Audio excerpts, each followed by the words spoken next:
یہ بیاں کرتی تھی کیا اندھیرا ہے پھوپھی، کیا اندھیرا ہے پھوپھی، شمع منگوائیے ورنہ میں نہیں جینے کی، کیا اندھیرا ہے پھوپھی، کیا اندھیرا ہے پھوپھی، اپنے سینے سے لگا لو میں تمہارے صدقے، گود میں لے لو مجھے، گود میں لے لو مجھے،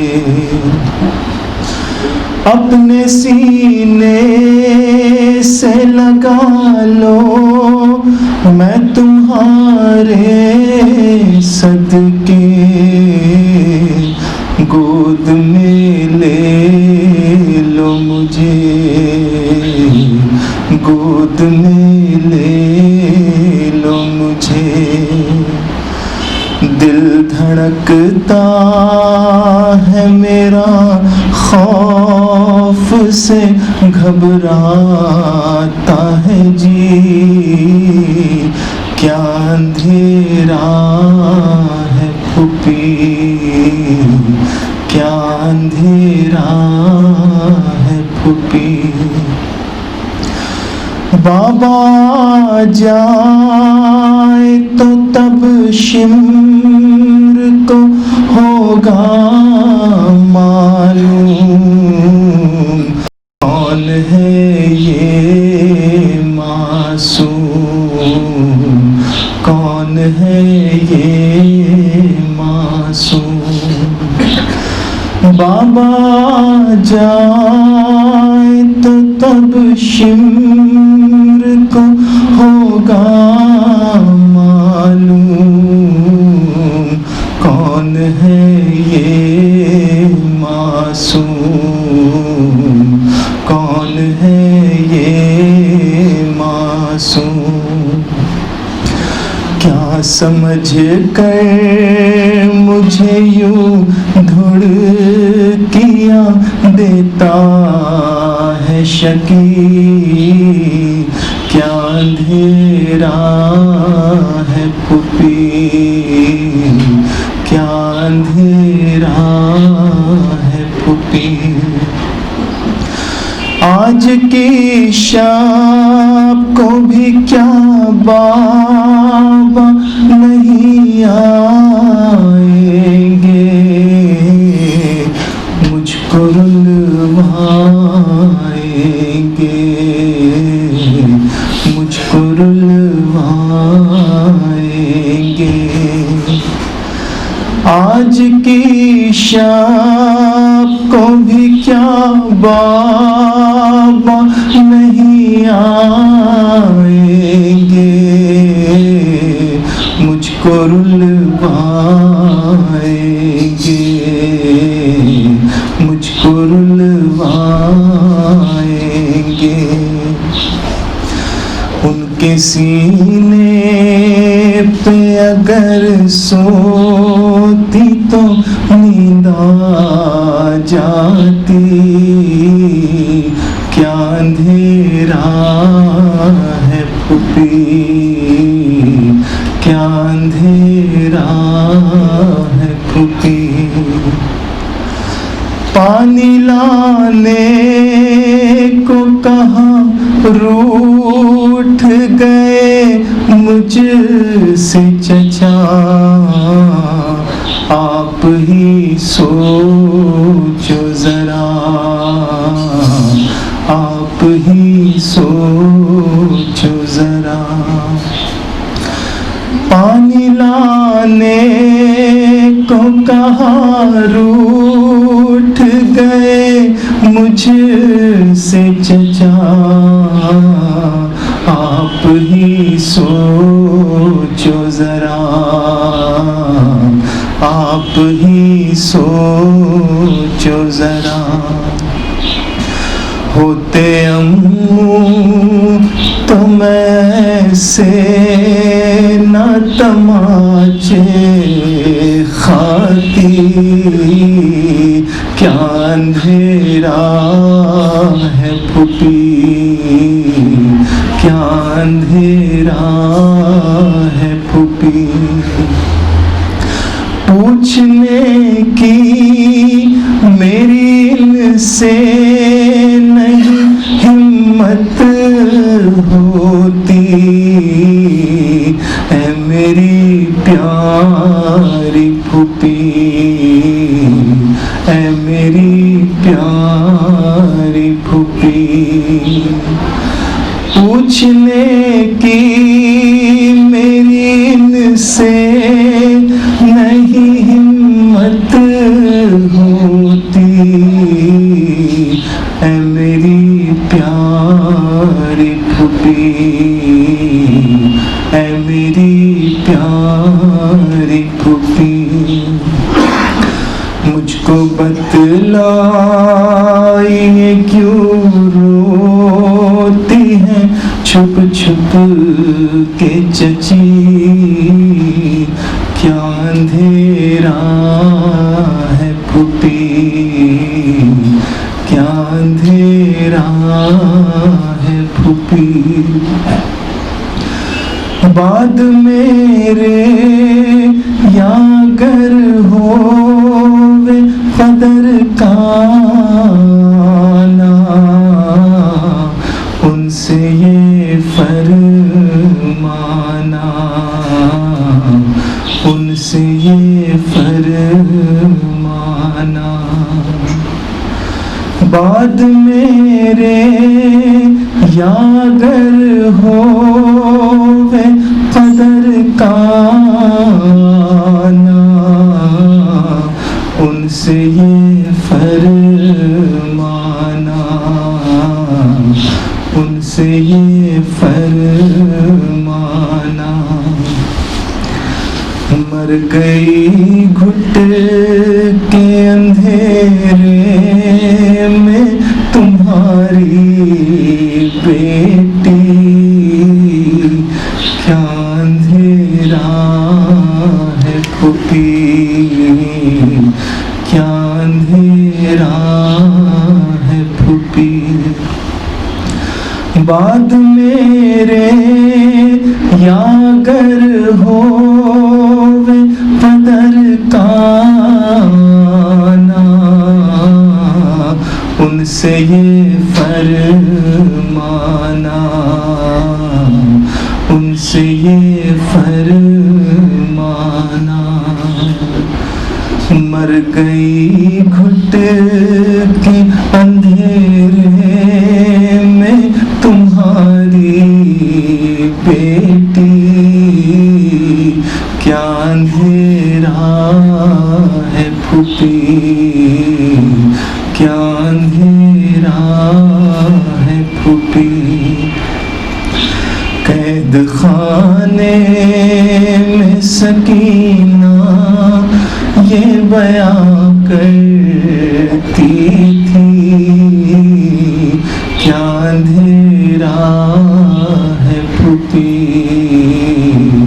کیا اندھیرا ہے پھوپھی، کیا اندھیرا ہے پھوپھی، کیا اندھیرا ہے پھوپھی، اور محمد وعلی محمد آواز بلند سلوات۔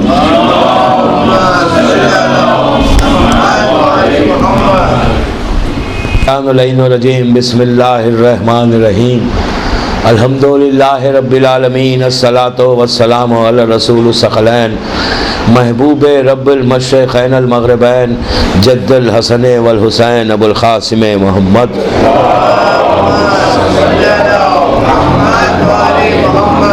وعلی اہل بیتہ طیبین الطاہرین المعصومین المظلومین، بسم اللہ الرحمن الرحیم، ان الدین عند اللہ الاسلام۔ صلوات پڑھے محمد۔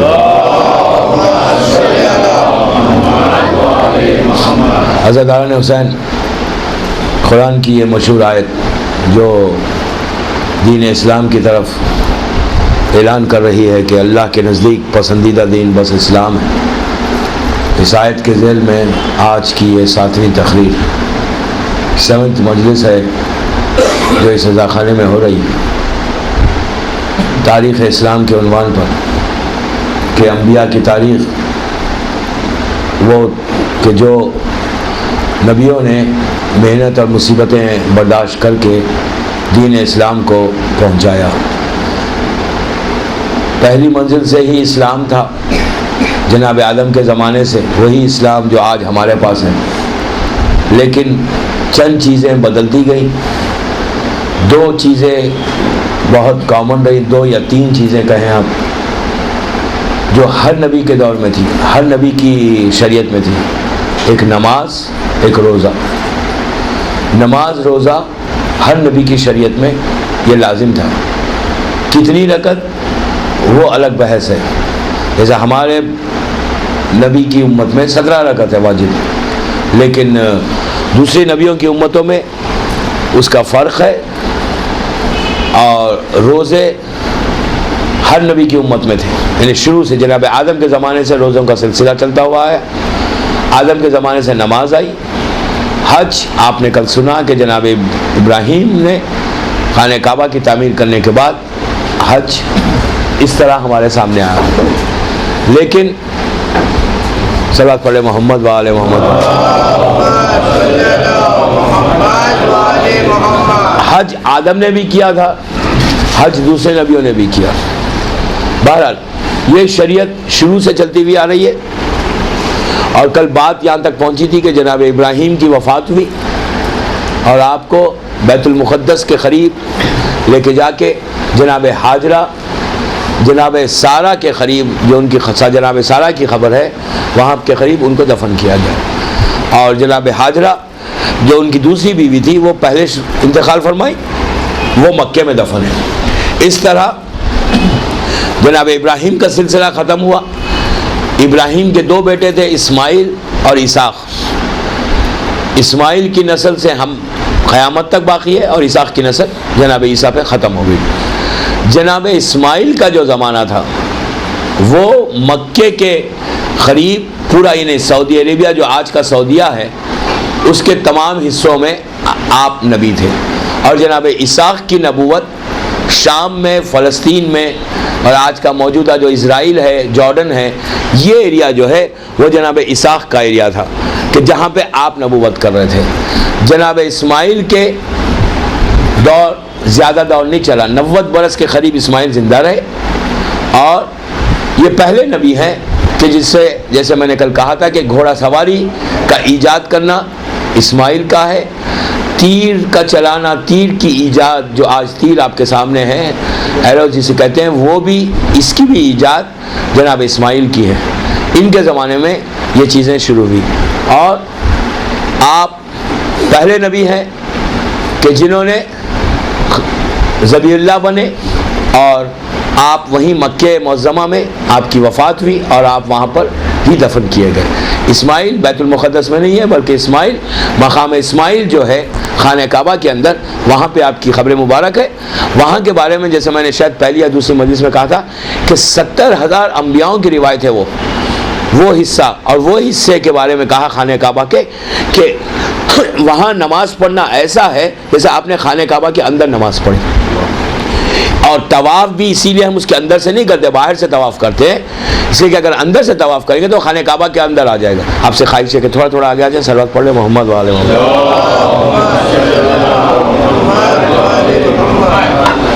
اب آگے یہاں چانس نہیں ہے، میرے اوپر آ جائیں گے وہ لوگ۔ صلوات پڑھیں محمد۔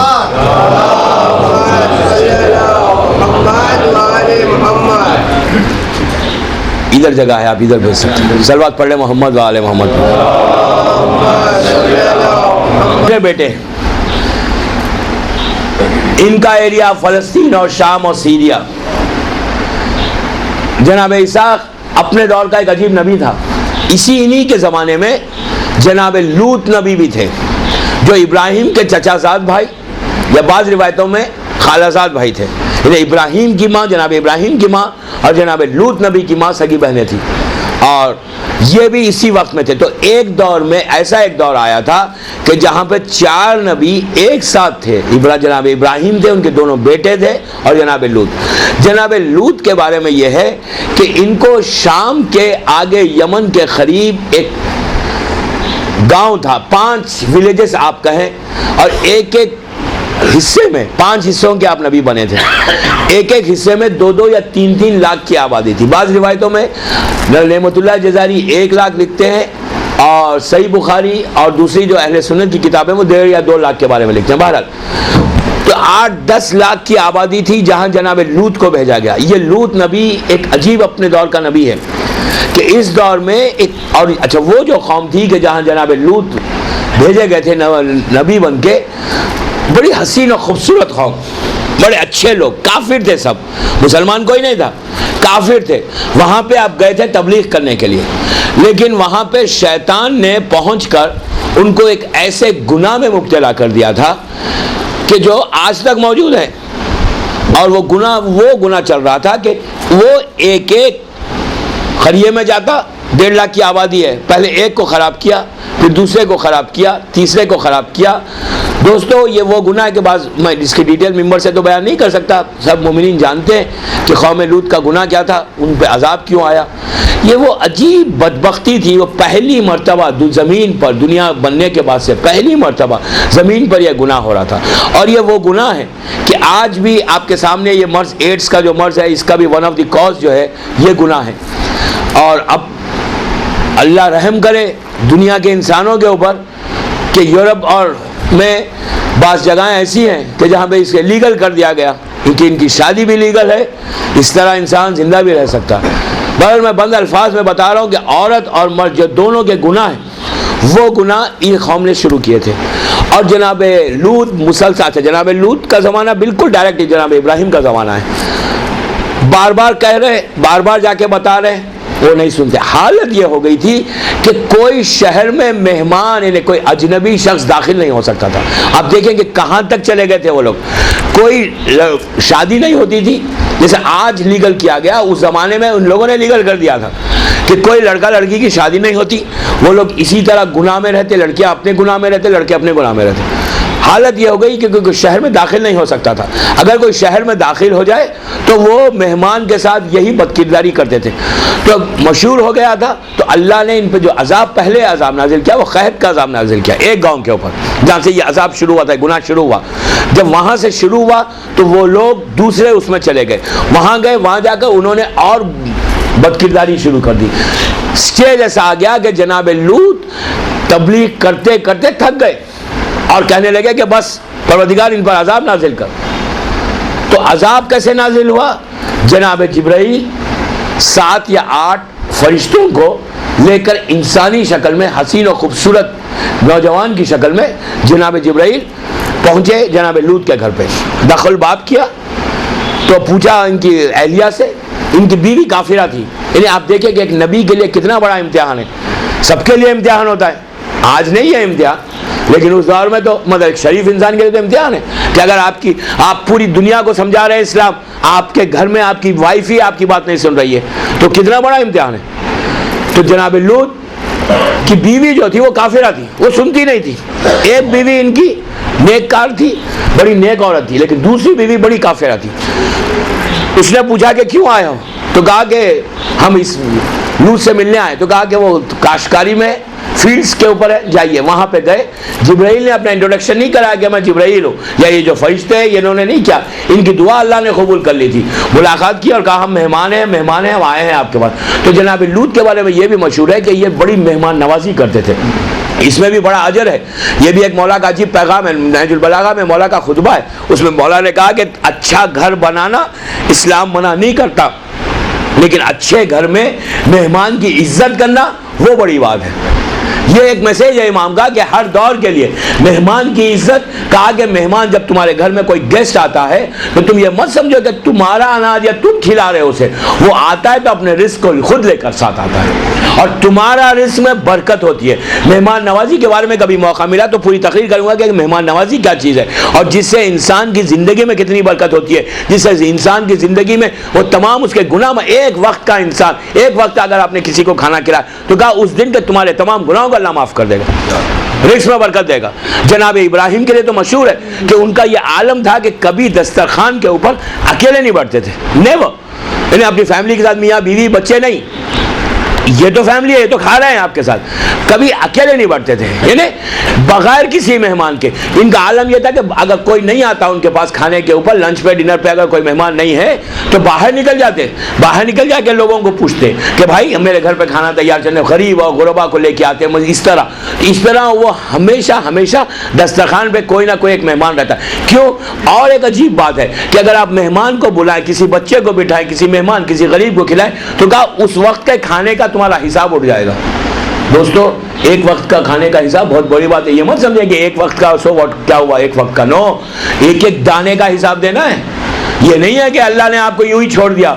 جب ہماری زندگی میں ہم اگر کسی کو 10 دینار یا اگر ہم $100 کسی کو دیں اور کہے کہ اپنے نوکر کو کہ جا کے یہ سامان لے کر آؤ, وہ لے کر آئے گا تو آپ اس سے ایک ایک چیز کا حساب لیں گے؟ نہیں لیں گے, یوں ہی چھوڑ دیں گے.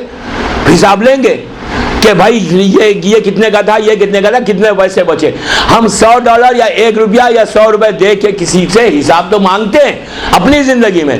اللہ نے پوری زندگی دی, کیا اس کو حق نہیں ہے حساب پوچھنے کا؟ ایک ایک منٹ ایک ایک سیکنڈ کا حساب ہے.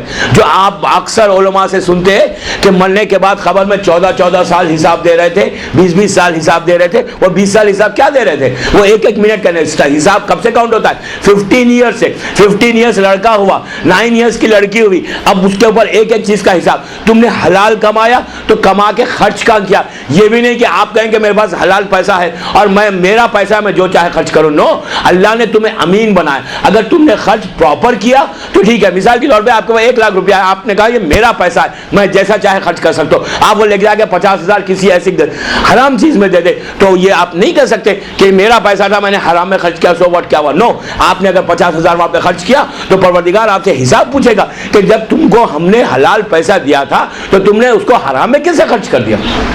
یہ ایک چیز.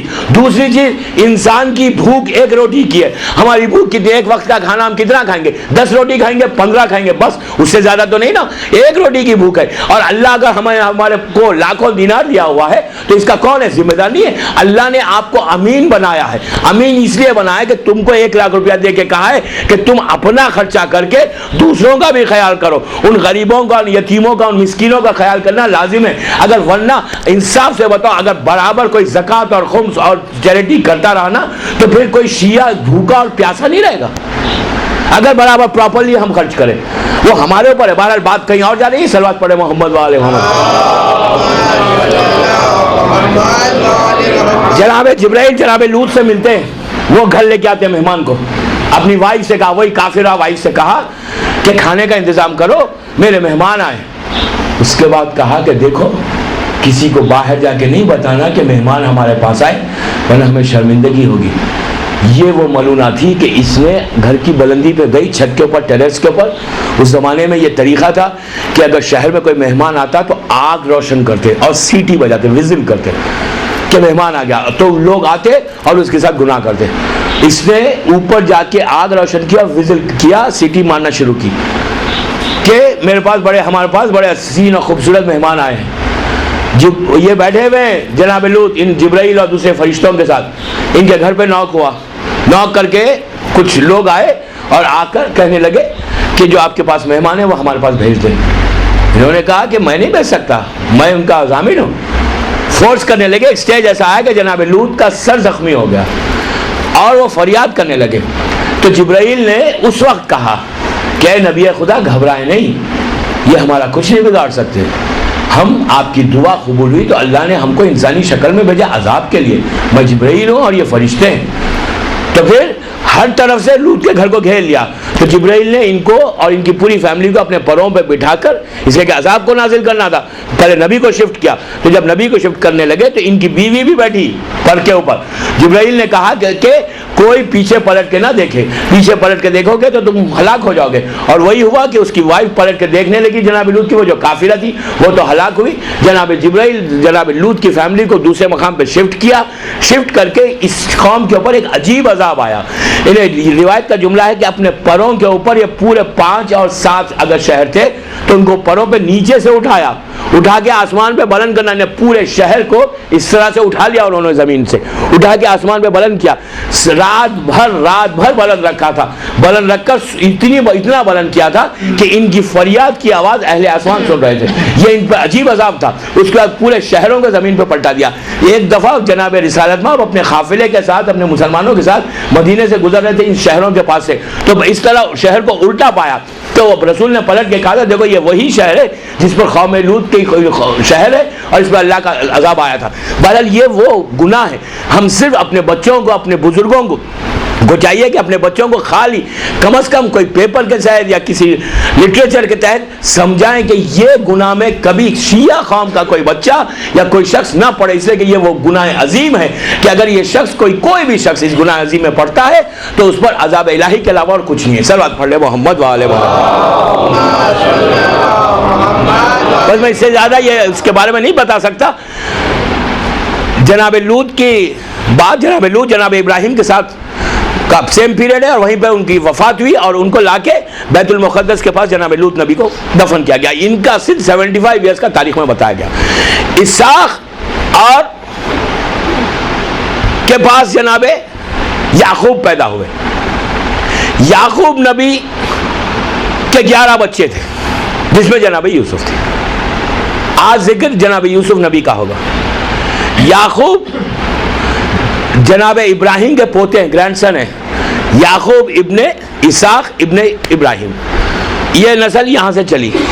اسحاق کے اور جناب لوط کی نسل سے جناب ایوب نبی آئے. ایوب نبی ایک عجیب نبی ہے، وہ بھی صبر جس کا بڑا صبر تھا. ان کی زندگی کا ایک چھوٹا سا واقعہ بتا دو تو وہ سلسلہ بھی ختم ہو جائے گا جناب لوط کی نسل کا. جناب لوط کی نسل میں صرف ایوب نبی آئے اور اس کے بعد کوئی نبی نہیں آیا. ایوب وہ نبی ہے کہ جس کو اللہ نے بڑا عطا کیا تھا. صبر ایوب قرآن میں مشہور ہے، تاریخ میں آپ کو ملے گا کہ ایوب کا صبر. اس نبی کو پروردگار نے بہت عطا کیا تھا، لیکن اس کے بعد امتحان لینا شروع کیا. عجیب امتحان ہے دوستو، عجیب میسج ہے جناب ایوب کی زندگی کا. لاکھوں، مثال کے طور پر لاکھوں دینار دیے، جانور، اس زمانے میں جانور کی بڑا وہ تھا، جانور دیے، ہر چیز دی. اس کے بعد آہستہ آہستہ لینا شروع کیا. ایک دم نہیں لیا، ایک دم لیتا تو شاید صبر بھی آ جاتا. مثال کے طور پر 100 جانور تھے، کل 50 مر گئے، دوسرے دن 10 مرے. اس طرح ان کا بزنس میں ڈاؤن فال آتا گیا. جو گراف یہاں تک گیا تھا، گراف آہستہ کم ہوا، یہاں تک کہ ایک بیٹا، دوسرا بیٹا، تیسرا بیٹا، بچے ختم ہونے لگے. مکمل طور پر ہر چیز ختم ہو گئی، کچھ باقی نہیں رہا. اور ایوب بیمار ہو گئے، شدید بیمار ہو گئے کہ ان کو گھر سے لے کے جا کے صحرا میں رکھ دیا گیا. ایک بیماری ہو گئی ان کے. مسلسل امتحان. تو ایک شخص نے جا کے کہا کہ آپ نبی ہیں. بس اس کے لیے، اس واقعے کے لیے میں نے زحمت دی. جا کے کہا آپ نبی ہیں، اللہ کے آپ مقرب بندے، آپ اللہ سے دعا کیوں نہیں کرتے کہ اللہ نے آپ کے اوپر کتنی پریشانی ڈال دی، اور آپ دعا کریں کہ آپ نبی ہیں اور اللہ آپ کو اتنا پریشان کر دیا. تو ایوب نے عجیب جواب دیا. وہ ایک میسج ہے. کہا کہ اتنا پریشان ہیں آپ، کوئی سہارا نہیں ہے، آپ اللہ سے دعا کریں کہ اللہ آپ کو صحیح کرے. کیوں کر رہا ہے اللہ آپ کے ساتھ ایسا؟ ایوب نے عجیب جواب. ایوب نے پلٹ کے کہا سنو، جب اللہ نے مجھے اتنی نعمتیں دی تھی تو میں نے یہ نہیں کہا کہ پروردگارا اتنی نعمتیں مجھے اکیلے کیوں دے رہا ہے؟ جب مصیبت آئی تو جا کے میں شکوہ کروں. سمجھے. کہا کہ جب دیا، سیم آج ہماری فطرت کیا ہے، جب اللہ ہمیں دیتا ہے تو ہم کہتے ہیں پروردگار کیوں دے رہا ہے اتنا مجھے؟ میں اکیلا آدمی، ایک میری بیوی، میرے بچے، لاکھوں دینار مجھے دے رہا ہے، اتنی عزت دے رہا ہے، اتنا مقام، اتنا سب کیوں دے رہا ہے؟ ہم نہیں کہتے، ہم کہتے ہیں اور چاہیے.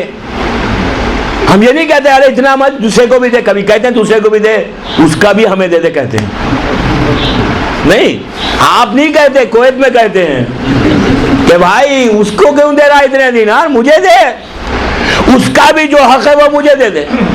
یہی تو کہا ایوب نے, یہی میسج دیا. ہمیشہ یاد رکھو, اگر جب کب کوئی چیز تمہیں اللہ دے تو شکر کرو, اور تو پلٹ کے کہا جب دے رہا تو منع نہیں کیا, اب جب لے لیا تو اس کے سامنے شکایت کیسے کرو. کیا بات, کیا میسج, مکمل ایک میسج ہے اپنی زندگی میں پریکٹیکل لائف میں لانے کے لیے. صلوات پڑھے محمد وآلہ محمد.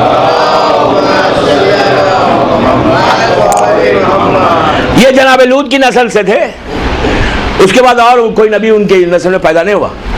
اسحاق کی نسل سے ایوب ہوئے, جناب یعقوب ہوئے. یعقوب نبی کے 11 بیٹے, برادران یوسف, ان میں ایک بیٹا جناب یوسف بھی تھے. آج جناب یوسف کے تعلق سے سنیں کہ یوسف کیا تھے, حسن یوسف کیا تھا اور ان کا دور کیا تھا. کہ اور آج ہم اپنی پریکٹیکل لائف میں یہ دیکھیں کہ کہیں ہم برادران یوسف تو نہیں بنے ہوئے. نبی کی اولاد ہے, یوسف نبی کی اولاد ہے, یعقوب کے پورے بچے, وائف دوسری ہے, فرق نہیں پڑتا. یا یوسف کے ایک ہی بھائی, وہ ایک اپنی ماں سے تھے, ورنہ دوسرے بچے 11 وہ دوسری ماں سے تھے. یعقوب کے جو یہ لڑکے تھے ظاہری طور پہ بڑے اچھے تھے, آپ سورہ یوسف اٹھائے, اس میں پورا واقعہ موجود ہے, بڑے اچھے تھے. لیکن سگے بھائی میں جلسی کیسا پیدا ہوتی ہے, اور جلسی وہ گناہ ہے کہ انسان خود نقصان اٹھاتا ہے. یا یوسف جب پیدا ہوئے تو اتنے حسین پیدا ہوئے کہ خود قرآن میں خدا کہہ رہا ہے کہ بڑے جمیل تھے. حسن کے بارے میں ایک بات بتا دوں, اللہ نے جب یہ دنیا کو خلق کیا نا, انسانوں کو خلق کیا, تو ہر چیز کو پہلے بنایا. حسن کے, بیوٹی کے 10 حصے ہیں, 10 حصے حسن کے. اللہ نے ایک حصہ انسانوں کو دیا, ہم لوگوں کو. جناب آدم کے بعد سے جتنے عام انسان ہیں نبیوں کو چھوڑ کر ایک حصے میں ہے. وہ ایک حصے میں ہونے کے باوجود کبھی ہماری نگاہ کس دنیا کے کسی ایسے شخص پہ پڑتی ہے یا کسی خاتون پہ پڑے تو انسان کہتا ہے کتنا حسین ہے یہ. ایک حصہ ہے, کتنے میں کوئی ایک ایسا نظر آتا ہے کہ دیکھ کے ہم کہتے ہیں کتنی حسین ہے, کتنا خوبصورت انسان ہے. ایک حصہ عام انسانوں کو دیا, 9 حصے جناب یوسف کو دی. 9 حصے جناب یوسف کو دینے. آپ سنیں, ایک حصہ انسانوں میں ہے, 9 حصے یوسف میں ہے, معصومین میں پورے 10 کے 10 ہیں.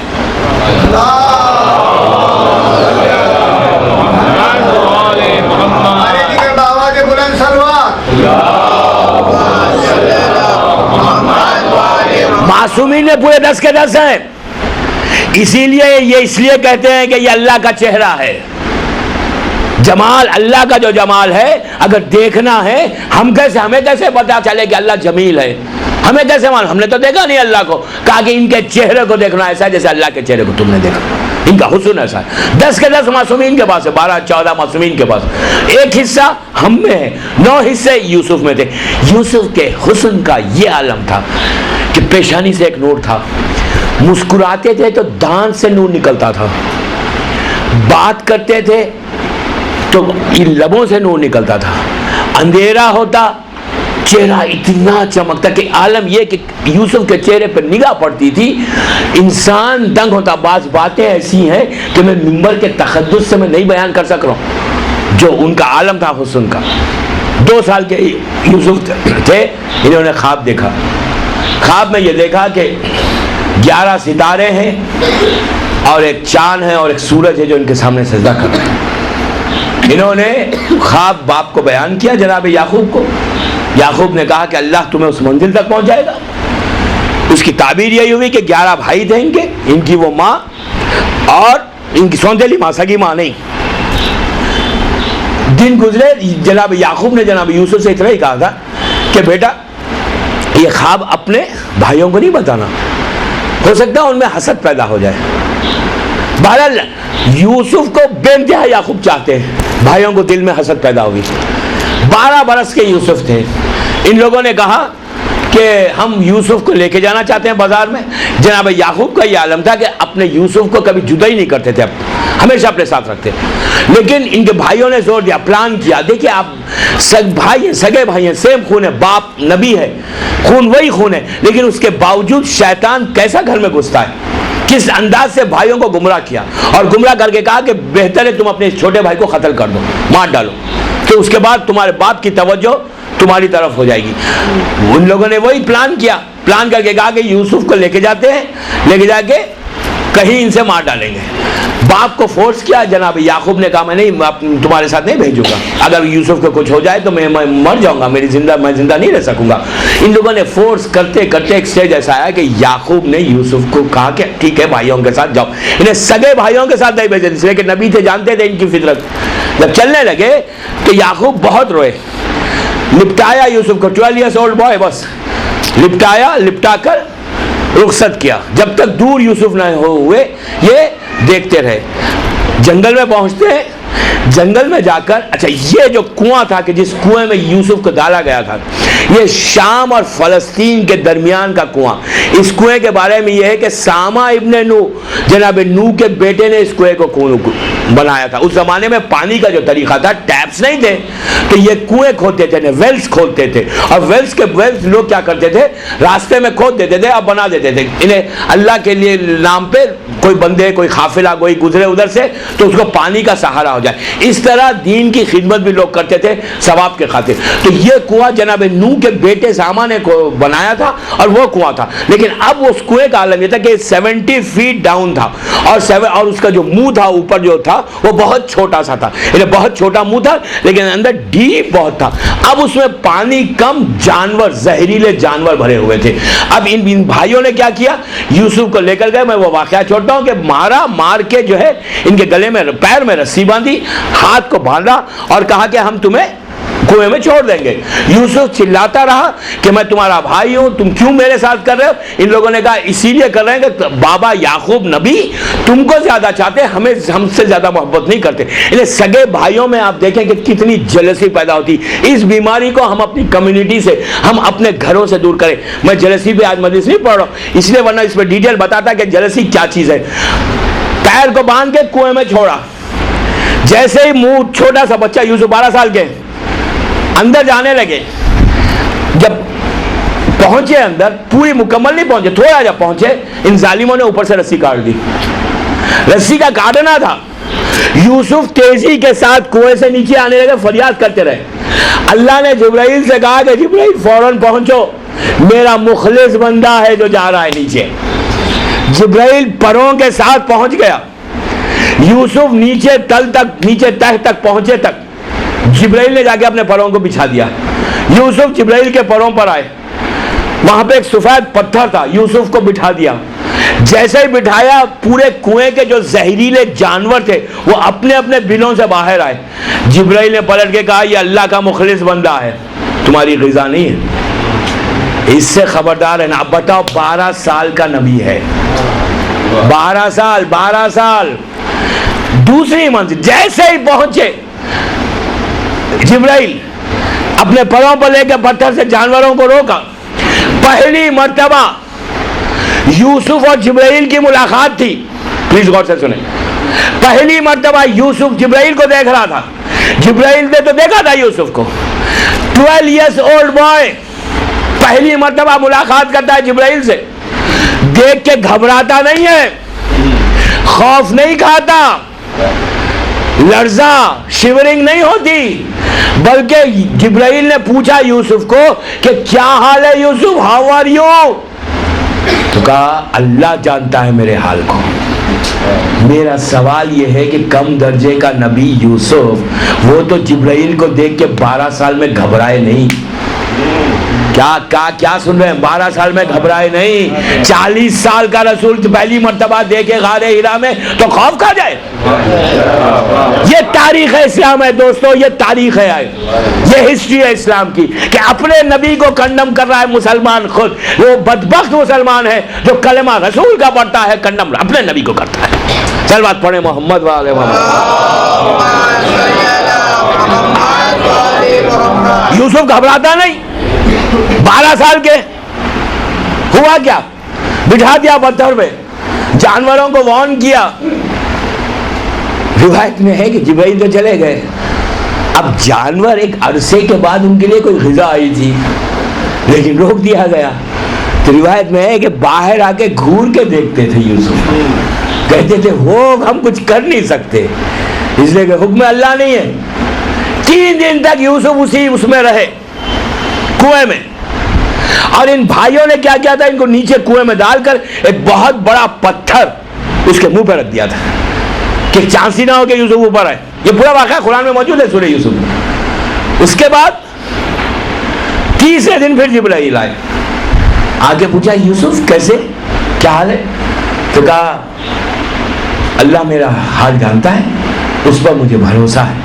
تو آواز آئی یوسف گھبراؤ مت، ہم ایسا تمہارے لیے انتظام کریں گے کہ تم کو اس کنویں سے لے کے نیچے سے اٹھائیں گے اور تمہیں حکومت دیں گے، بادشاہ بنا دیں گے. یوسف کو تو یقین تھا نبی ہے.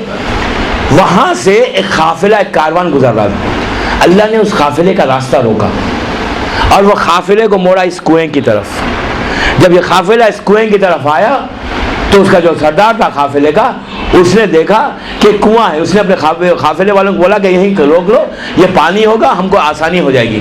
رکا قافلہ. جب قافلہ رکا تو اس کے بعد ان لوگوں نے پتھر کو ہٹایا، پتھر کو ہٹا کے ڈول ڈالا اس میں. جیسے ہی ڈول ڈالا، روایت کا جملہ ہے کہ جبرائیل نے اٹھا کے جناب یوسف کو ڈول میں بٹھا دیا. جیسے ہی وہ ڈول میں بیٹھے، اوپر والے نے سمجھا پانی آ گیا، ڈول وزن ہو گیا. اس نے کھینچنا شروع کیا، اور جب کھینچنا شروع کیا تو جب کنواں سے باہر آیا ڈول، تو ایک حسین و خوبصورت بچہ. یہ لوگ چیخے کہ اتنا حسین بچہ کیسا آ گیا. لوگوں نے کہا اسے فوراً چھپا دو. قافلے کے سردار نے کہا کہ اسے سامان میں چھپا دو، ایسا نہیں کہ کوئی لوگ آ جائیں. جب سامان میں چھپا رہے تھے تو یہ بھائیوں کو پتا چل گیا تھا کہ یہاں پہ قافلہ آیا اور انہوں نے یہ کیا ہے.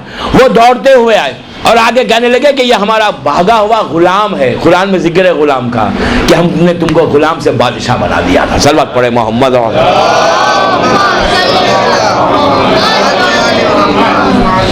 بھاگتے ہوئے آئے اور آگے کہا یہ بھاگا ہوا غلام ہے. تو ان لوگوں نے کہا کہ اس کا چہرہ تو غلام کا نہیں دکھتا، یہ تو بڑا حسین ہے، یہ کیسے غلام بن گیا؟ تو کہا کہ نہیں، ہم اچھا آپ غلام ہیں، ہمارے پاس سے بھاگا ہے، تو تم خریدنا چاہتے تو خرید لو. عزیزو یہ کیوں ہوا تھا؟ میرے پاس وقت نہیں ہے، میں بہرحال شاید جناب یوسف کو کل تک کنٹینیو کرنا پڑے گا. جناب یوسف نے، اب میرا سوال یہ ہے کہ جناب یوسف نے اتنا بڑا امتحان کیوں دیا؟ کبھی اس اینگل سے سوچیں. 12 سال کا سن، اتنا بڑا امتحان کہ نبی ہے، کنویں میں چلے گئے، 3 دن کنویں میں رہے، باہر نکلے غلام بنائے گئے، غلام بنا کر بازار میں بیچے گئے. کیوں دیا امتحان یوسف نے؟ اور یعقوب نبی نے کیوں امتحان دیا؟ 12 سال بیٹے سے جدائی. ریزن کیا ہے؟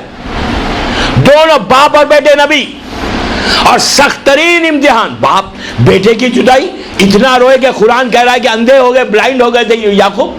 اتنا بڑا امتحان کیوں دیا؟ اس کا ریزن ہے، دونوں کا ریزن. وہ ایک میسیج ہے آج کی مجلس کا. یعقوب اور یوسف اور ان کے پورے بھائی بہن، یہ لوگ بیٹھے ہوئے تھے. رمضان کا زمانہ تھا، اس لیے کہ میں نے ابھی کہا کہ ہر دور میں رمضان گزرا. رمضان کا زمانہ تھا. یعقوب کے گھر میں پلیز غور سے سنیں، ایک جانور ذبح ہوا. جو دستور تھا وہ پرانے زمانے میں، بکرا، اونٹ، جو بھی ذبح ہوا. ذبح ہونے کے بعد جتنا صدقہ دینا تھا ان کے گھر والوں نے دیا. نبی کبھی غلطی نہیں کر سکتا، جتنا دینا تھا دے دیا. اس کے بعد یہ پوری فیملی بیٹھ کے کھانا کھا رہی تھی، روزہ افطار کر رہی تھی. افطار کے وقت ایک سائل شام سے آیا تھا، فقیر سائل شام سے آیا ہوا تھا، ان کے گھر کے پڑوس میں آ کے ٹکا تھا. اور اس نے نوک کیا، نوک کر کے کہا کہ میں مسافر ہوں، باہر سے آیا ہوں، روزے دار ہوں، بھوکا ہوں، اور مجھے کچھ دیں. اندر سے یعقوب کی آواز نہیں، اندر سے آواز آئی جتنا صدقہ دینا تھا دے دیا، اب نہیں. وہ مسافر اپنے حجرے میں گیا، حجرے میں جا کر ہاتھوں کو بلند کرتا ہے، بلند کر کے کہتا ہے پروردگار میں تیرے نبی کا پڑوسی ہوں، تو جانتا ہے کہ روزے سے ہوں اور بھوکا ہوں. یہ وہ رات تھی، اس نے فریاد کیا. اسی رات میں جبرائیل آئے یعقوب کے پاس. وہی ہوئی کہ جبرائیل ہمارا ایک بندہ تمہارا پڑوسی روزے دار بھوکا سو گیا اور تم اپنے اہل و عیال کے ساتھ بیٹھ کے کھانا کھایا. عزیزو آپ اور ہم سے یہ غلطی ہو تو پھر بھی معاف کر دے. نبی کے لیے یہ حکم ہے کہ اپنی بستی میں کوئی تمہاری بستی میں بھوکا نہیں رہے. علی کے جملے کو یاد کرو, مولا نے کیا کہا کہ 4 سال کی میری حکومت میں نہ کوئی بھوکا تھا, نہ کوئی بے گھر تھا, نہ کوئی لباس تھا. اللہ نے فوراً یعقوب سے کہا یعقوب اب تم تیار ہو جاؤ اپنے ایک امتحان کے لیے. یہ یعقوب کا امتحان تھا. یوسف کا امتحان کیا تھا کہ حسن دیا تھا, بیوٹی دی تھی, وہ جمال تھا. ایک دن یوسف نے آئینے میں اپنے چہرے کو دیکھا, چہرے میں دیکھ کے کہنے لگے او I'm so beautiful, میں اتنا حسین ہوں. اس زمانے میں ہر چیز, ہر پروفیشن کا ایک ریٹ لگتا تھا. مثال کے طور پہ کوئی انجینئر ہے, کوئی میسن ہے, مثال دے رہا ہوں, اس کا ریٹ لگتا تھا کہ اگر میں بیچا جاؤں تو میرا تو یہ ریٹ لگے گا. آئینے میں دیکھ کے یوسف کہنے لگے کہ میں اتنا حسین ہوں, میں اتنا خوبصورت ہوں, اگر میں بیچا جاؤں گا تو میرا تو ریٹ ہی نہیں لگے گا.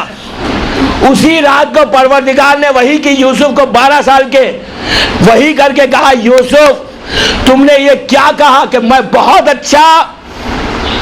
یاد رکھو جب تک ہم نہیں چاہیں کوئی کوٹھے سکے میں خریدنے والا نہیں ہوگا تمہیں. کوئی کرنسی میں کوٹھے سکے میں خریدنے والا نہیں ہوگا. وہی ہوا جب یوسف کو پہلی مرتبہ بیچا گیا تو ان قافلے والوں نے کوٹھے سکے دیے بھائی کو. اللہ نے کہا جو دیتا ہے وہ میں ہوں, تم نے میرے لیے کیوں نہیں کہا کہ اللہ چاہے تو. یہ کیسے, اچھا گناہ نہیں ہے, نبی گناہ نہیں کرتا, نبی سے گناہ نہیں ہوتا, نبی کے پاس عصمت ہے. یہ ترک اولا تھا, ترک اولا ہوا, دونوں سے ترک اولا ہوا. اس لیے یوسف کنویں میں پہنچے, کنویں سے باہر آئے, بھائیوں نے بیچ دیا اس قافلے کو یوسف کو. تو یوسف کو انہوں نے اپنے ساتھ لیا. یہ قافلہ جا رہا تھا ایجپٹ, مصر. قافلہ چلا, چلتے چلتے ایجپٹ کی جب باؤنڈریز شروع ہوئی شہر کی, وہاں قافلہ روکا گیا. روکنے کے بعد سب ایک دریا کے پاس غسل کرنے لگے. یوسف 12, 13, 14 برس کے, اور حسن و جمال مطلب انبلیویبل ہے, نگاہ نہیں ٹھہرتی ہے. انہوں نے جب کپڑے اتار کے دریا کے پاس نہانے لگے تو جبرائیل آ گئے, آ کے جنت کا لباس پہنایا اور جنت کے پانی سے ان کو نہلایا. اب نکھار اور نکل کے آ گیا, حسن اور کھل گیا. ان کے حسن کا چرچا پورے مصر میں, ایجپٹ میں ہو گیا کہ غلام آ رہا ہے بازار میں بکنے کے لیے کہ جو ایسا حسین ہے, ایسا جمیل ہے. اس زمانے میں فرعون فیملی کی حکومت چل رہی تھی ایجپٹ میں. قافلہ پہنچا, یہ تجارتی قافلہ, سب لوگ استقبال کو مصر کے دروازے پہ آگے کہ وہ ہے کون سا جوان. اسی اس میں جب پہنچے وہاں پر تو اس قافلے کے سردار نے کہا کہ نہیں میں ایسے نہیں بیچوں گا, میں ٹائم لوں گا, ریٹ زیادہ بڑے. پورے مصر میں دھوم ہو گئی کہ ایک غلام ہے. زلیخا نے خواب میں دیکھا تھا کہ اس کی شادی ایک حسین اور خوبصورت انسان سے ہونے والی ہے. چہرہ یوسف کا بتایا گیا تھا. جب بتایا گیا تھا تو اس نے جب زلیخا نے دیکھا وہ پاگل ہو گئی. اس نے اپنے شوہر, اچھا اس وقت زلیخا کافرہ تھی, پورے مصر میں کفر تھا, مسلمان نہیں تھے. عزیز مصر سے کی بیوی تھی یہ, جو پرائم منسٹر تھا. فرعون مین بادشاہ ہے, عزیز مصر کی بیوی ہے یہ, اور دونوں کافرہ ہیں. یہ اپنے شوہر کو پش کرنے لگی کہ آپ اس غلام کو خریدیں. جتنے بڑے بڑے بزنس مین تھے وہ پہنچ گئے. قریب کے جو حکمران تھے, چھوٹی چھوٹی جو سلطنتیں تھیں, وہاں کے بادشاہ پہنچے. انہیں عالم یہ ہو گیا کہ جو بازار بتایا گیا مصر کا اس وقت یوسف کو خریدنے کے لیے, کہ اس وقت کی جو خرید کی جو نون ورڈ آپ بتا سکتے ہیں کہ جتنا پیسہ تھا لوگوں کے پاس, خزانوں میں, زمین میں جو دفن کیا تھا, پورا پیسہ مارکیٹ میں آ گیا. اچھا کرنسی, پیپر کرنسی تو نہیں تھی, گولڈ تھا, کسی کے پاس بلیک گولڈ ہے, کسی کے پاس پلیٹنم ہے, کوئی نارمل گولڈ ہے, ہیرے ہے, جواہرات, پورا مارکیٹ میں پیسہ تھا مصر کا, ایجپٹ کا پورا پیسہ مارکیٹ میں. ہر آدمی چاہتا ہے کہ میں اس غلام کو خریدوں. یوسف کو محلا کے وہ لباس پہنا کر جب بازار میں لایا گیا تو بعض باتیں میں ایسے ہے کہ میں مور سے نہیں بیان کر سک رہا ہوں. جو حالت ہوئی تھی لڑکیوں کی اور عورتوں کی اور مردوں کی, لوگ غش کھا کے گرتے جا رہے تھے, لڑکیاں بے ہوش ہو رہی تھیں. حسن یوسف کمال پہ آ گیا تھا, اور رات کا وقت تھا, رات میں چاند بھی چھپا ہوا تھا. تو روایت میں ہے کہ حسن یوسف کا یہ عالم تھا کہ پورا وہ بازار روشن ہو گیا, جو نور چہرے سے نکل رہا تھا. اور زلیخا یہاں پہ اپنے ہسبینڈ کو فورس کر رہی تھی کہ مجھے یہ غلام کو خریدنا ہے, تم کو خریدنا ہے.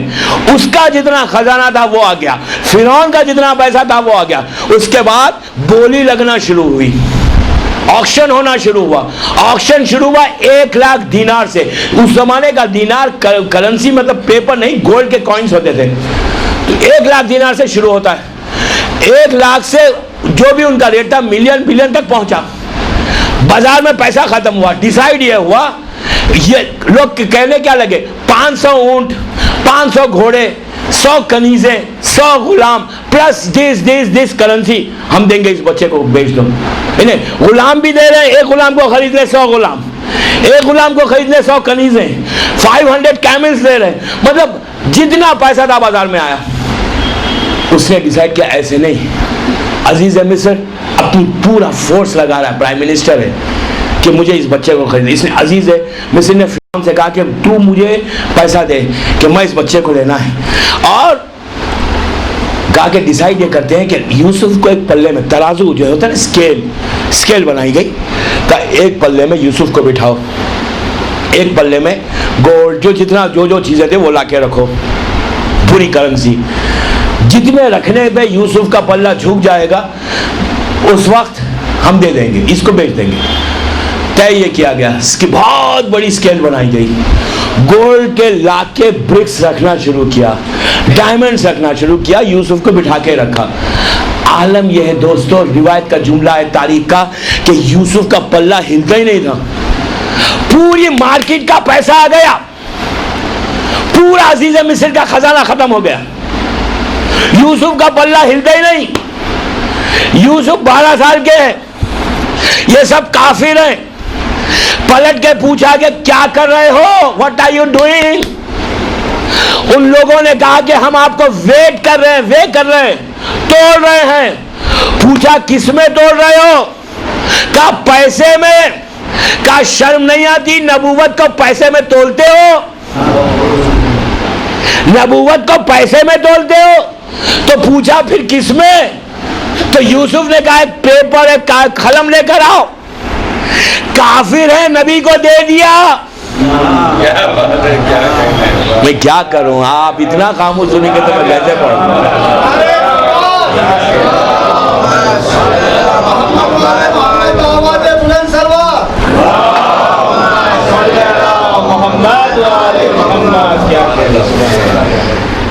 کافر تھے, 12 سال کا نبی نے مانگا کاغذ قلم دے دو, سب نے لا کے دیا, فوراً لا کے دے دیا. یوسف نے کیا کیا عزیزو, عجیب بات ہے, عجیب بات ہے. یہ مسلمان ان کافروں سے برے ہیں. یوسف نے بسم اللہ الرحمن الرحیم اور لا الہ الا اللہ لکھا. آج مسلمان کہتا ہے کہ رسول امی جاہل تھا. ارے کم درجے کا یوسف کو لکھنا ہے, سردار انبیاء کو لکھنا نہ ہے. یہ مسلمان ہے اور وہ کافر بہتر ہے. یوسف نے بسم اللہ الرحمن الرحیم لکھا, لا الہ الا اللہ لکھا, کہ آپ مال کو ہٹاؤ. اب یہ بھی ایک میسج ہے, مال کو کبھی مت تولو اسلام سے. ہاں, مال کو بیچ میں مت لاؤ, پیسہ کوئی کام آنے والا نہیں ہے. پورا خزانہ ختم ہو گیا تھا, کچھ نہیں ہوا. انہوں نے پورے مال کو, سونے کو ہٹا کے ایک پیپر رکھا, صرف بسم اللہ کا پیپر ایک پلے پہ رکھا, ایک پلے پہ پورا یوسف ہے. یوسف کا پلہ بلند ہو گیا. کہا کہ بسم اللہ نے ختم. اب بسم اللہ چیز کیا ہے دیکھیں آپ, کیا چیز ہے بسم اللہ؟ اگر وہی ہے کہ لکھنے والے کے اوپر ہے. آپ لکھیں تو کچھ نہیں, کوئی بڑا مرجع لکھے تو وہ, کوئی صاحب تقویٰ لکھے تو وہ. جب بھی جو بھی چیز جب لکھی جاتی ہے نا تو اس کے کردار, اس کے تقوی کے اوپر بات ہے کہ کون لکھ رہا ہے, کون کہہ رہا ہے. وہی معصوم کے منہ سے بسم اللہ نکلے تو رات بھر گزر جائے, بسم اللہ کی تفسیر مکمل نہ. چل بات پڑھے محمد والے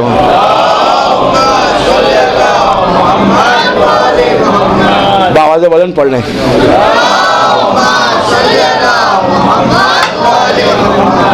یہ ہوا.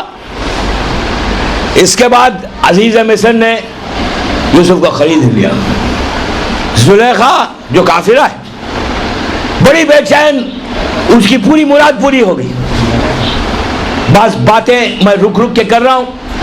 وہ عزیز مصر لے کے زلیخا کے پاس جاتا ہے اور جا کر کہتا ہے, زلیخا جس غلام کے لیے تو تڑپ رہی تھی اور کہہ رہی تھی کہ مجھے یہ غلام چاہیے, خریدنا ہے. اس زمانے میں غلام کا خریدنا کوئی معیوب بات نہیں تھی. ہر گھر میں غلام, جیسے سرونٹس ہوتے ہیں, غلام اور کنیزیں اس طرح خریدی جاتی تھی. بہرحال یوسف زلیخا عزیز مصر کے محل میں آ گئے. عزیز مصر کے محل میں آنے کے بعد اب یوسف کی زندگی شروع ہوئی. He was just 12 or 13 years old. 15 سال کے یوسف ہوئے, جوانی نکھر کے آ گئی. 16 یا 17 سال کا جب حصہ آیا, اچھا ان کے اوپر نگران کار زلیخا ہی تھی. عزیز مصر نے کہا تھا کہ اتنا پیسہ دے کے میں نے خریدا ہے, تمہاری خواہش کے اوپر تم اس بچے کی نگرانی کرو, کسی کی نظر نہ لگے. بہرحال اس طرح سے ایک دن زلیخا کے دل میں وہ گناہ آیا. یہ میسیج جو ہے, یہ میں اس لیے یہ واقعہ پڑھ رہا ہوں, اس میں ایک عجیب میسیج ہے کہ اللہ کی ذات پہ اگر کوئی بھروسہ کرے نا, میری آج کی مجلس کا میسیج ہے کہ ذات الہی پہ کوئی بھروسہ کرے تو اللہ ناممکن ہے, امپاسبل چیز کو پاسبل کرتا ہے. بھروسہ ہو, ٹرسٹ ہو, ٹرسٹ. دنیا والوں پہ مت کرو ٹرسٹ, عابد بالغرامی پہ مت کرو, ٹرسٹ کرو اللہ کی ذات پہ, کہ وہ اس کی ذات پہ جب بھروسہ ہوتا ہے تو پھر وہ ہر ناممکن کو ممکن کر سکتا ہے. اس لیے وہ قادر مطلق ہے. زلیخا یوسف کو لے کے اپنے محل میں جاتی ہے. میں اس کے واقعے کو بہت ڈیٹیل میں نہیں جا رہا ہوں. پہنچتی ہے, جب انٹر ہوئی اپنے محل میں, اپنے پیلس میں. اس کا ایک ایسا پیلس تھا کہ وہ 1 روم 2 روم اندر ہی اندر رومز تھے. تو ہر روم میں جب انٹر ہوتی, ہر روم میں تو اس کو لاک کرتی اندر سے, چابی اپنے پاس رکھتی, کیس لاک کرتے ہوئے وہ 7th روم تک پہنچ گئے. جو 7th میں لاسٹ میں اس کا بیڈ روم تھا. پورے کمروں کو بند کیا, اپنے ہاتھ میں چابی رکھی. وہاں پہنچ کر اس نے گناہ کی طرف یوسف کو اشارہ کیا. یوسف نے کہا نہیں, میں عصمت پہ میری بات ہے, عصمت, اور میں کبھی گناہ کبیرہ گناہ نہیں کر سکتا. تو اس نے جناب یوسف کے اوپر جب بات کر رہی تھی اپنے بیڈ سے, اس نے دیکھا سامنے کہ وہ جب بت پرستی کرتی تھی, اس کا اسٹیچو, اس کا خدا کا بہت بڑا حسین اور خوبصورت اسٹیچو رکھا ہوا تھا. اس نے کیا کیا, کپڑا لیا اور اسٹیچو کے منہ پہ ڈال دیا. یوسف نے پوچھا کہ یہ کیوں کر رہی ہے؟ تو کہا کہ میں اس وقت گناہ, آپ دیکھیں کیا عجیب کافرہ ہے لیکن میسیج دے رہی ہے. وہ کہتی ہے کہ میں گناہ کر رہی ہوں, میں نہیں چاہتی کہ میں گناہ کروں, اور میرا یہ خدا جس کو خدا مان رہی تھی اس کی آنکھیں کھلی ہوئی تھی, میں نہیں چاہتی کہ میں اس کے آنکھوں کے سامنے یہ گناہ کروں. تو میں نے اس کی آنکھوں پہ پردہ ڈال دیا. یوسف نے پلٹ کے کہا, زلیخا تیرا خدا ایسا ہے کہ جب تو چاہے اس پہ پردہ ڈالے, جب چاہے پردہ نکالے. میرا خدا وہ ہے, نہ اسے نیند آتی ہے نہ اونگ آتی ہے. میرا خدا وہ ہے کہ جو 24 گھنٹے مجھے دیکھ رہا ہے. زلیخا کے اس عمل سے ایک میسج اور ملا کہ ہم کبھی بھی کوئی بھی گناہ کرنے سے پہلے یہ سوچو کہ خدا بھی دیکھ رہا ہے, تمہارا امام بھی دیکھ رہا ہے. ہم خود چیک کریں. کم از کم زلیخا کو یہ فیلنگز تو تھی کہ وہ اپنے خدا کے سامنے, اس کا علم یہ کہہ رہا ہے کہ میں اپنے خدا کے اوپر پردہ ڈال دوں تو وہ مجھے نہیں دیکھے گا. لیکن آپ دیکھیں, کافرہ ہے لیکن دل میں ڈر ہے, ڈر ہے. آج شیعہ کے دل میں کیوں نہیں ہے, ہمارے دل میں کیوں نہیں ہے یہ ڈر؟ ہم گناہ کرنے سے پہلے اس کا علم یہ کہہ رہا ہے کہ جب چاہے میں بند کر دوں. ہمارا علم تو یہ نہیں کہتا. ہر شیعہ ہر مسلمان کو پتا ہے آیت الکرسی میں اللہ کیا کہہ رہا ہے. یہ کہہ رہا ہے نہ مجھے نیند آتی ہے نہ اونگ آتی ہے. ہمارا عقیدہ یہ ہے کہ امام 24 گھنٹے میں دیکھتا ہے. تو ہم کوئی عمل ایسا کرنے سے پہلے کسی کی دل آزاری, کسی کو اذیت, کسی کو پریشان کرنا, کسی کا مال کھانا, جو پورے چیزیں سوچو کہ ایسا نہیں کہ تمہارا امام تمہیں دیکھ رہا ہے. اگر یہ فیلنگز آ جائیں تو اسلام وہ اسلام ہوگا جو امام چاہتا ہے. صلوات پڑھے محمد وعلى محمد.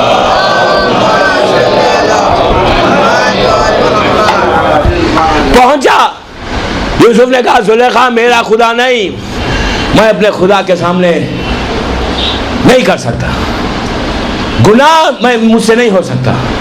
یہ کہا زلیخا اس اطمینان میں کہ پورے دروازے بند ہیں, چابی میرے پاس ہے.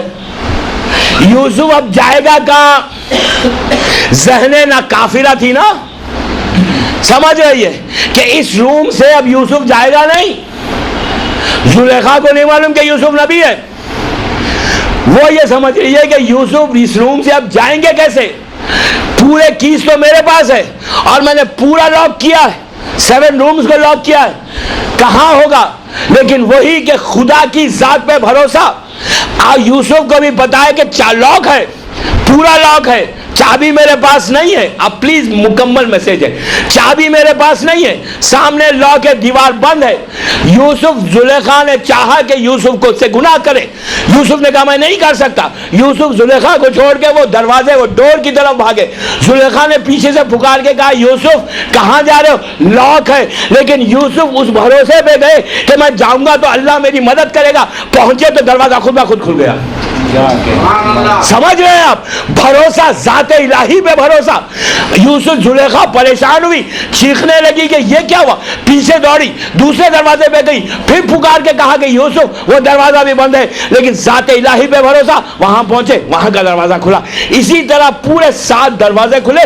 زلیخا نے پیچھے سے یوسف کے دامن کو بھی پکڑ لیا, لیکن یوسف بڑھتا گیا. میسج کیا ہے دوستو؟ ذات الہی پہ بھروسہ. ہر ناممکن چیز ہے, گناہ اگر ہے تو تم اس کی طرف جاؤ جو اللہ کی ذات ہے. جب پہنچو تمہاری ہر ناممکن کی چیز کو ممکن کر دے گا. وہ بھروسہ ہو, ٹرسٹ ہو, ٹرسٹ.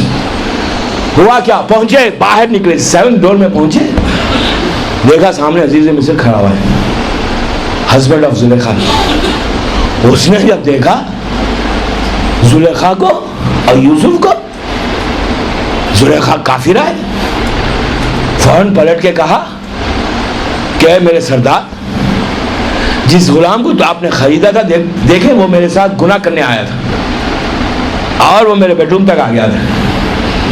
یوسف نے کہا میں نہیں گیا تھا, زلیخا نے مجھے بلایا تھا, میں اس سے بچ کے بھاگ کے باہر آیا ہوں. عزیز مصر شوہر ہے, اس کی بیوی ہے زلیخا. وہ اس نے کہا کہ یوسف تمہارے پاس ثبوت کیا ہے کہ تم نہیں گئے تھے؟ پھر اللہ کی ذات پہ بھروسہ. کیا بھروسہ, کیا چیز ہے دوستو اللہ. آپ ایک دفعہ محبت, میں آپ سے نہیں, محبت کرنے لگے. جب محبت کر کے ٹرسٹ کریں گے نا اس کے اوپر, وہ ہر چیز سے آپ کو مدد کر سکتا ہے. ہوا کیا؟ عزیز مصر نے پوچھا یوسف ثبوت کیا ہے کہ تم نہیں گئے تھے؟ زلیخا نے بلایا تھا. یوسف فوراً پلٹے. ایک چھوٹے سے جھولے میں کچھ مہینوں کا ایک انفنٹ سو رہا تھا. قرآن کہہ رہا ہے کہ یوسف نے پلٹ کے عزیز مصر سے کہا یہ بچہ میرا ثبوت ہے. عزیز مصر نے کہا یہ تو انفنٹ ہے, انفنٹ, یہ کیسے بولے گا؟ قرآن کہتا ہے کہ بچہ مچلا. مچل کے کہا ہے عزیز مصر اگر کرتا پیچھے سے بٹا ہوا ہے تو زلیخا کلپریٹ ہے, سامنے سے ہے تو یوسف. عزیز مصر نے پلٹ کر دیکھا یوسف کا کرتا پیچھے سے پلٹا ہوا تھا. اس بچے نے گواہی دی. آپ دیکھیں کہ اگر ناممکن تھا نا بچے کا بولنا, لیکن جب بھروسہ کیا گیا تو بولا. ارے یوسف کی گواہی کے لیے 2 مہینے کا بچہ بات کر سکتا ہے, کیا رسول کے ہاتھ پہ علی نہیں؟ نہیں. بھروسہ, ذات الہی پہ بھروسہ. یہ ہے یوسف اور زلیخا. اب اس کے بعد اور بہت سی باتیں ہیں, وقت ہو گیا. انشاءاللہ میں کل اس کو کنٹینیو کروں گا. ذات الہی پہ بھروسے کا نتیجہ دیکھا آپ نے؟ آج کی پوری تقریر کا خلاصہ یہ تھا، ٹرسٹ کرو، ٹرسٹ کو ڈیولپ کرو، پریشانیوں کو دور، اسی وقت ہوں گی پریشانیاں جب اس کی ذات پہ بھروسہ ہو. اور معصومین کا طریقہ یہی تھا کہ ہمیشہ اللہ کی ذات پہ بھروسہ. جب انسان اللہ کی طرف جاتا ہے نا اس کی راہ میں، تو وہ سوائے مدد کے، سوائے کرم اور رحم کے کچھ نہیں کرتا. بس دوستو، آج کی یہ مصیبت کی تاریخ 7 محرم، ذرا کوئی حسین کے دل سے پوچھے، یہ وہ تاریخ ہے کہ جب حسین کے بچے پیاسے تھے. آج صبح میں جب پانی دیکھا ہوگا تو ضرور کربلا والے یاد آئے ہوں گے. صرف 3 دن اور رہ گئے کہ فاطمہ کا لال ہم سے رخصت ہو جائے گا. ایک تمنا تھی، ایک آرزو تھی کہ مولا آپ آئیں.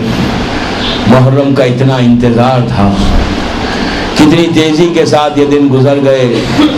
7ویں منزل میں ہم داخل ہو گئے اور آج صبح سے ایک ہی شہید کا ذکر ہے، وہ حسن کا یتیم، کربلا کا دولہا.